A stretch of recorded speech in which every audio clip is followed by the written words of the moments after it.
Halo semuanya, kembali lagi nih sama Mbak Ais. Sekarang kita lanjutkan ya video tentang mutasinya. Tapi kali ini kita akan membahas tentang apa saja jenis dari mutagen. Ingat, mutagen itu adalah agen yang bisa menyebabkan mutasi. Tapi di video kali ini kita akan bahas jenis-jenis mutagen berdasarkan pengelompokan secara fisika, kimia, biologi, dan ada juga yang dari logam. Nah, untuk kali ini kita akan bahas dari yang fisika dulu. Nah, ingat, kalau misalnya kita membahas dari fisika, berarti kebanyakan itu adalah disebabkan oleh adanya ionisasi dari radiasi.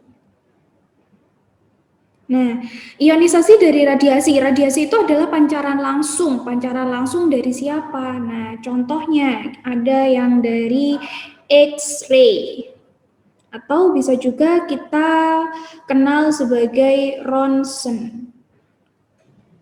Nah, sifatnya ronsen itu dia bisa menembus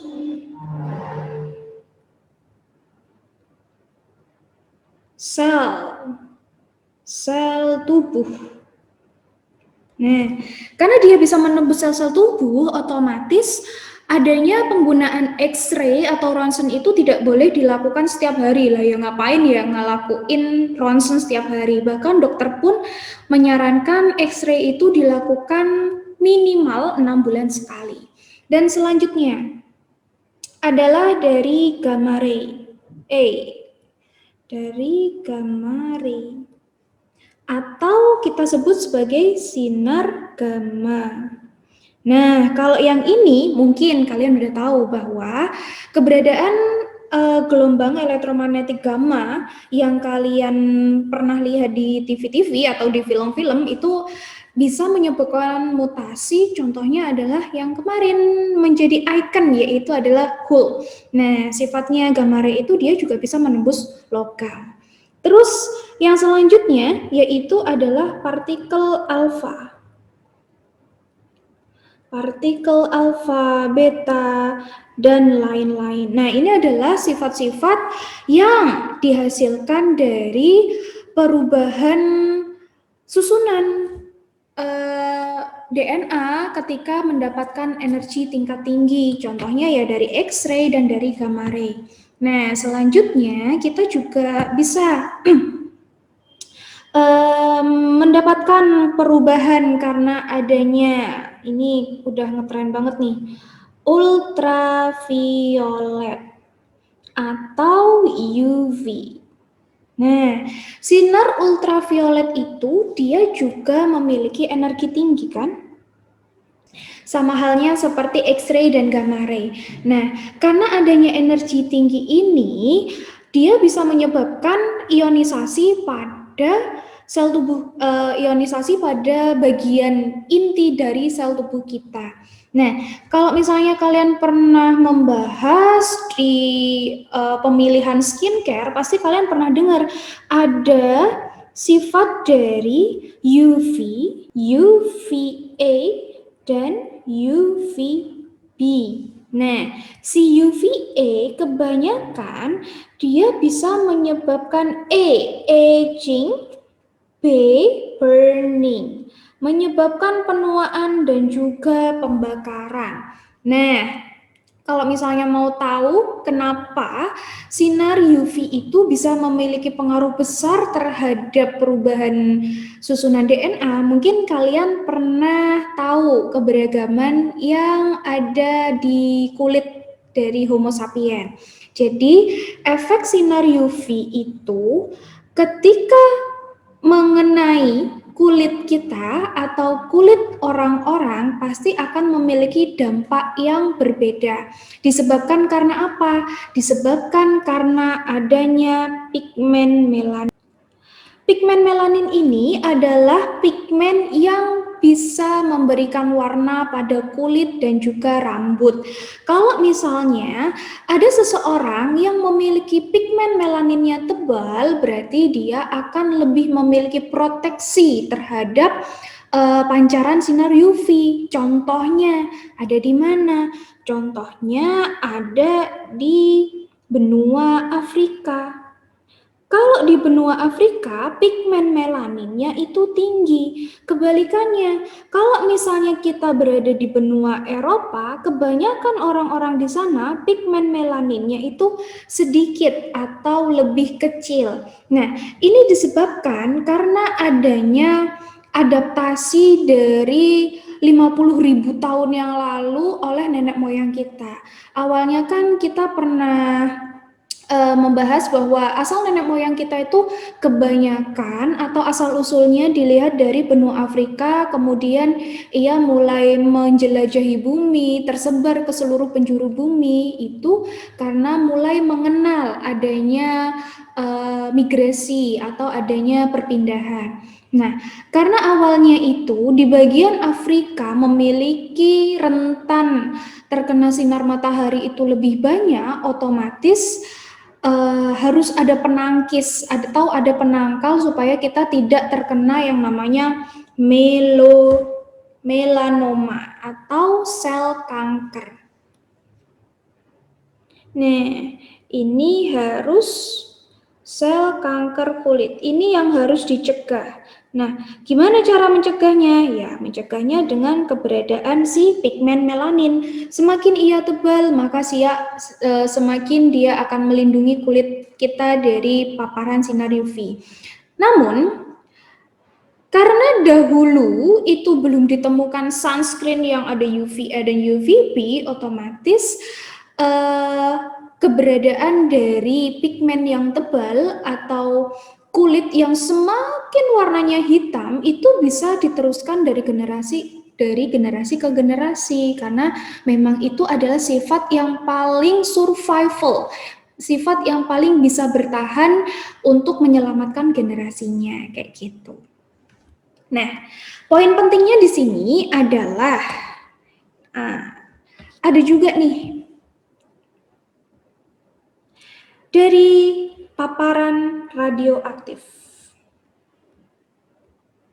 Kenapa kok menjadi penting?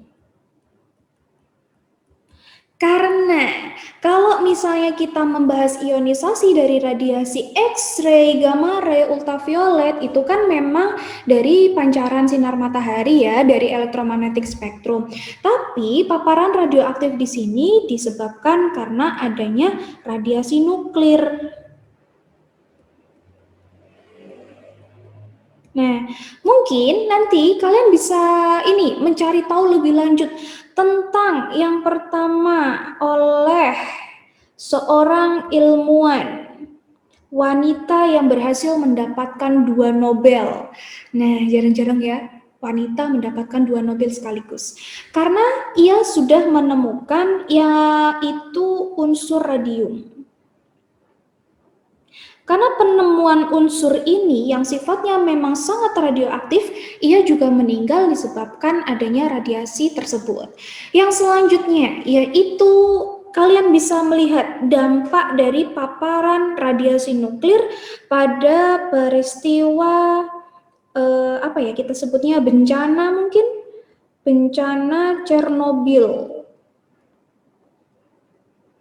Nah, Chernobyl ini adalah suatu wilayah yang kita temukan di daerah Uni Soviet. Nah, bencana Chernobyl ini terjadi pada tahun 1986.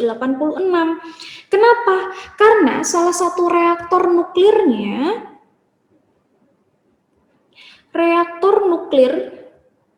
nomor 4 itu meledak. Sehingga dia bisa menyebabkan radiasi nuklir yang terpancar di wilayah adanya pembangkit listrik tenaga nuklir tersebut. Nah, peristiwa ini pastinya akan menyebabkan mutasi yang tidak hanya diterima oleh hewan seperti halnya serangga, burung, babi hutan, pohon-pohon, namun juga bisa berdampak pada manusia. Kita ambil contoh nih ya, ada kejadian yang sempat terekam ketika para peneliti mengamati paruh burung yang ditemukan pada wilayah Chernobyl. Ternyata paruh burungnya itu mengalami kecacatan, otomatis burung tersebut akan mengalami kesusahan untuk mencari makan. Nah, ada juga pengamatan yang berhasil ditemukan itu adanya rubah yang dia tidak memiliki kaki depan atau tungkai depan. Nah, otomatis dia juga akan kesulitan untuk berlari atau menangkap mangsa. Atau kejadian adanya mutasi yang bisa dilihat dari pohon-pohon yang ternyata tumbuhnya itu lambat karena adanya perubahan genetik. Nah, kalau pada manusia sendiri yang ditemukan adalah dari kalau misalnya aku baca dari CNN itu ada 28 korban meninggal dari 134 orang. Yang 19 orang lainnya itu mengalami kematian di tahun-tahun berikutnya.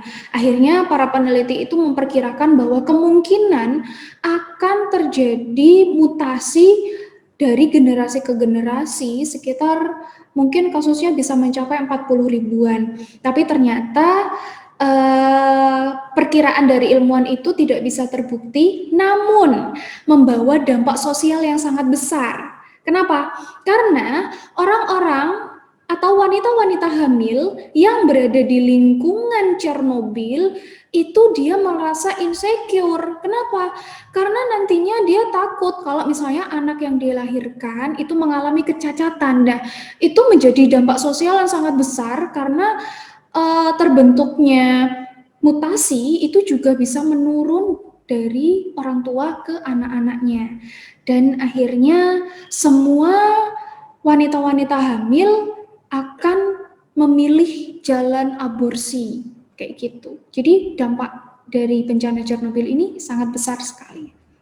Nah, jadi kalau misalnya disimpulkan adanya faktor fisika itu bisa menyebabkan yang pertama perubahan yang bisa kembali, dalam artian perubahannya itu kecil dan bisa diperbaiki oleh enzim yang ada di dalam tubuh kita, atau perubahannya itu bisa merusak DNA dan selnya akan mati. Nah, itu yang lebih parah. Atau perubahannya itu tidak dapat kembali, akhirnya jadi kanker. Lah ya sama aja. Akhirnya semuanya itu sifatnya akan merugikan kayak gitu. Oke. Jadi udah kita lanjutin ke faktor yang kedua, yaitu dari kimia. Yang kimia. Nah, untuk yang kimia, yang pertama, lagi-lagi kimia itu biasanya memiliki jenis senyawa yang bisa mengubah susunan gen ya. Nah, kalau yang pertama itu adalah dari radikal bebas. Apa sih radikal bebas itu? Nah, radikal bebas itu sebenarnya dia dihasilkan dari proses respirasi. Nah, karena dari proses respirasi itu dia akan menghasilkan oksigen yang keberadaannya itu ketika dia ketemu sama hidrogen bisa jadi H2O2 atau kita sebut sebagai hidrogen peroksida. Nah, sifat hidrogen peroksida ini adalah racun bagi tubuh, makanya membutuhkan enzim katalase untuk menguraikannya sehingga ia bisa baik-baik aja di dalam tubuh kita. Yang kedua, salah nih. Yang kedua ya itu senyawa aromatik. Nah, kebanyakan senyawa aromatik yang kalian tahu mungkin dari benzen kali ya. Benzen. Nah, kalian juga bisa nih searching-searching senyawa apa lagi yang sifatnya aromatik dan juga bisa menyebabkan karsinogen atau bisa menjadi mutagen. Selanjutnya adalah alkaloid. Alkaloid. Oid itu biasanya dia merujuk ke mirip, apa ya, kayak mirip gitu. Nah, kayak rhizopoid. Nah, rhizopoid kayak punya kaki tapi nggak punya, kayak gitu. Nah, si alkaloid ini dia adalah hasil dari metabolit sekunder.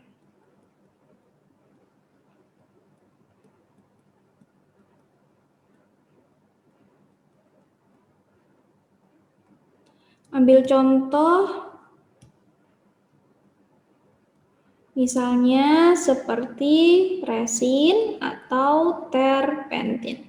Nah, si resin ini biasanya digunakan untuk pengawetan organisme-organisme yang nantinya bisa dimuseumkan. Mungkin kalau pada skala kewirausahaan biasanya digunakan untuk ini ya, membuat souvenir dari serangga atau dari kebanyakan sih serangga kayak kupu-kupu, belalang, terus belalang yang punya tanduk itu apa ya? Ini apa namanya? Belalang ini Jepang. Nah, itu banyak deh pokoknya. Terus yang selanjutnya yaitu dari hidrokarbon. Ih, susah amat Mbak, hidrokarbon. Aku harus cari apa nih di hidrokarbon? Gampang, hidrokarbon itu bisa kita temukan di minyak bumi. Minyak bumi kan dia banyak sekali tuh macamnya. Ada yang jadi bensin, ada yang jadi apa itu namanya, pertalite, pertamax. Nah, semuanya itu termasuknya hidrokarbon kan. Nah, itu adalah yang sifat mutagen dari kimia. Terus yang selanjutnya,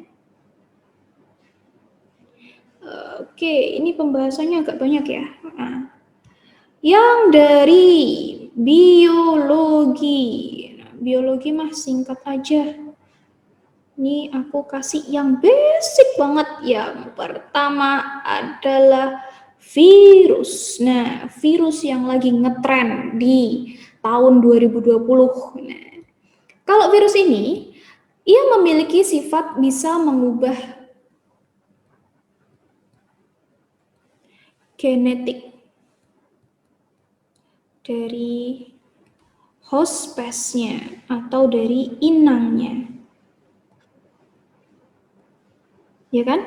Nah, kalau misalnya si virus itu mengalami fase injeksi ke sel tubuh kita, otomatis dia juga akan merubah genetik dari sel tubuh kita sehingga dia bisa mensintesis bagian-bagian virus tersebut, kemudian dia akan membuat selnya mati dengan cara lisis atau merusak selnya. Kita ambil contoh kayak contohnya adalah virus HPV, Human Papilloma Virus. Nah, ini penularannya disebabkan adanya hubungan seksual. Makanya nggak boleh nih seks bebas kayak gitu. Terus yang kedua, nggak selain virus pasti juga bisa disebabkan oleh bakteri. Nah, bakteri. Nah, si bakteri ini adalah jenis bakteri yang dia sudah terinfeksi oleh virus.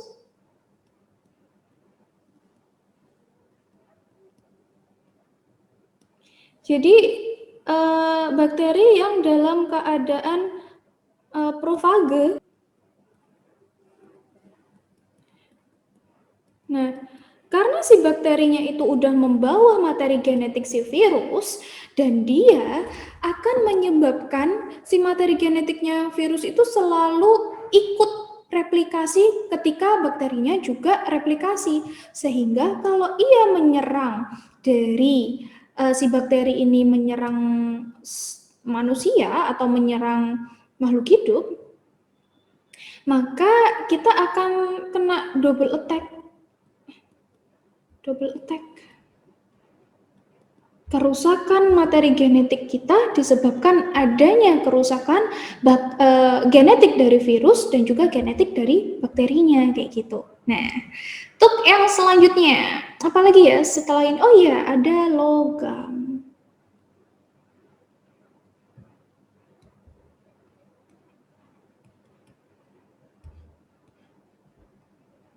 Logam.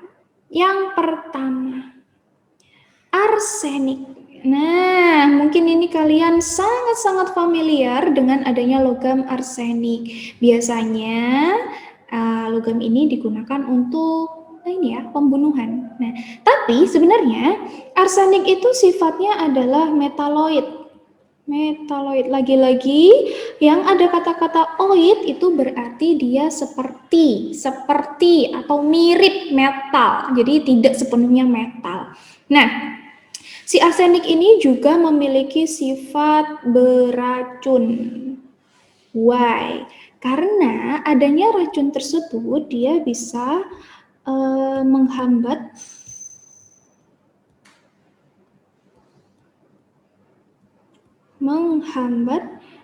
enzim sitokrom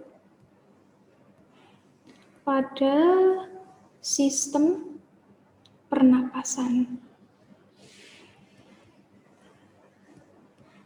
Nah, selanjutnya ada juga logam yang sifatnya karsinogen. Contohnya ada kromium. Yang selanjutnya ada nikel. Oke, nikel yang lagi ramai juga nih di perbincangan para investor karena katanya keberadaan dari ini ya, pembangunan dari apa itu namanya, baterai, industri baterai untuk mobil listrik itu juga berasal bisa menggunakan logam nikel juga. Nah, terus juga ada kobalt. Dan yang terakhir ada zinc.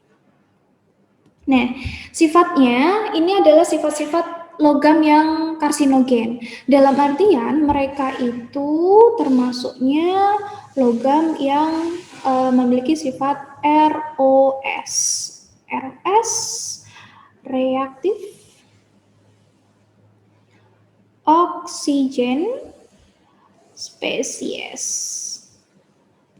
Jenis yang reaktif terhadap oksigen, kayak gitu. Nah, terus setelah kita tahu semua mutagen-mutagen, pertanyaannya adalah gimana caranya kita bertahan? Kan kayak gitu.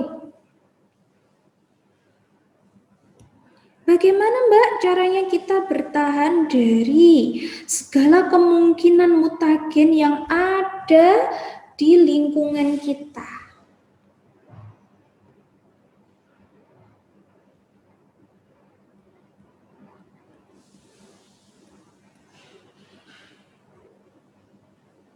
Nah, ingat, kita memiliki DNA yang isinya ada 3 billion. Billion itu berapa ya? 3 billion nukleotide. 3 juta DNA yang ada di dalam tubuh kita. Nah, namun dari 3 juta itu 3% mereka akan membentuk protein. Sedangkan yang 97%-nya ini merupakan DNA junk atau DNA yang tidak membentuk protein. Lah, kalau misalnya kayak gitu, berarti fungsinya apa dong?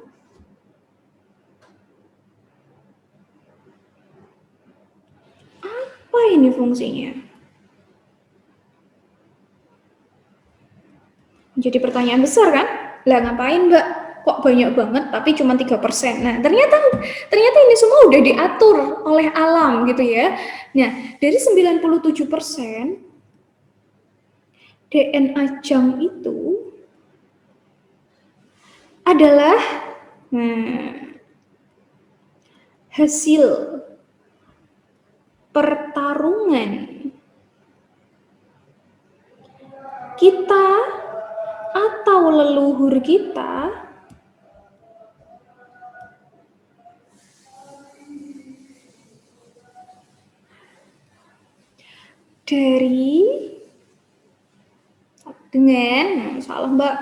dengan ancaman virus. Nah, karena kita survive, berarti kita adalah pemenang dari pertarungan itu. Bisa selamanya nggak Mbak survive-nya? Tentu saja tidak. Bentar. Tidak menjamin ya.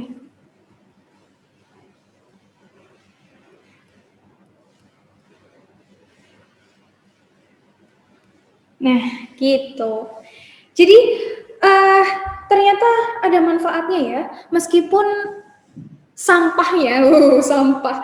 Maksudnya DNA sampahnya itu lebih banyak dan kita hanya dikode oleh 3% dari protein, ternyata memang itu udah pengaturan yang ada di dalam tubuh kita yang Tuhan ciptakan untuk membuat kita bisa selalu survive dari ancaman-ancaman lingkungan atau ancaman dari bahaya virus, bakteri, dan segala mutagen lainnya.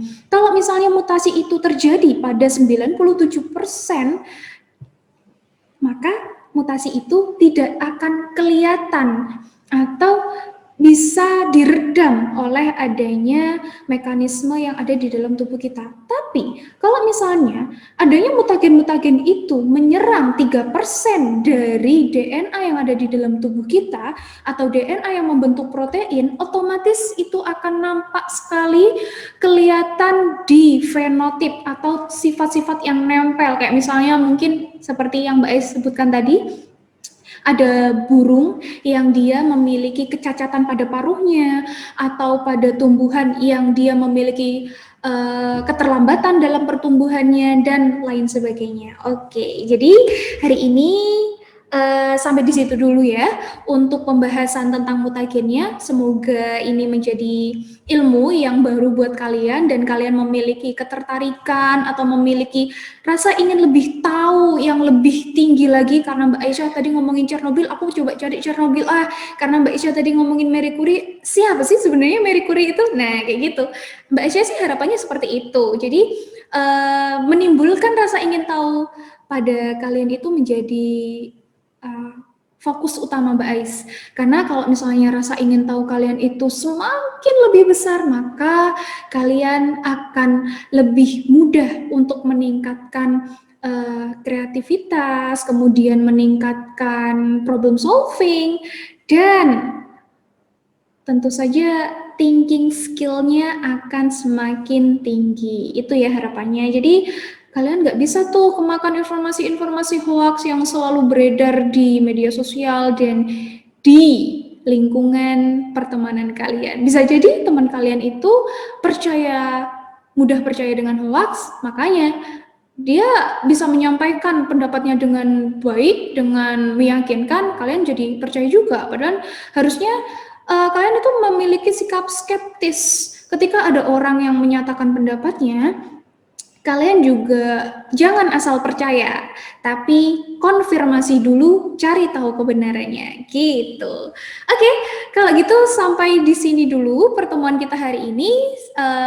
Meskipun kita hanya bertemu lewat suaranya Mbak Ais maksudnya, tapi ini sangat menyenangkan bagi Mbak Ais karena bisa komunikasi langsung dengan kalian. Kalau misalnya ada pertanyaan, silakan langsung tinggalkan pertanyaan kalian di kolom komentar. Boleh WA juga, kalian udah tahu kan nomor Mbak Ais berapa. Jadi sampai ketemu di video selanjutnya. Dadah!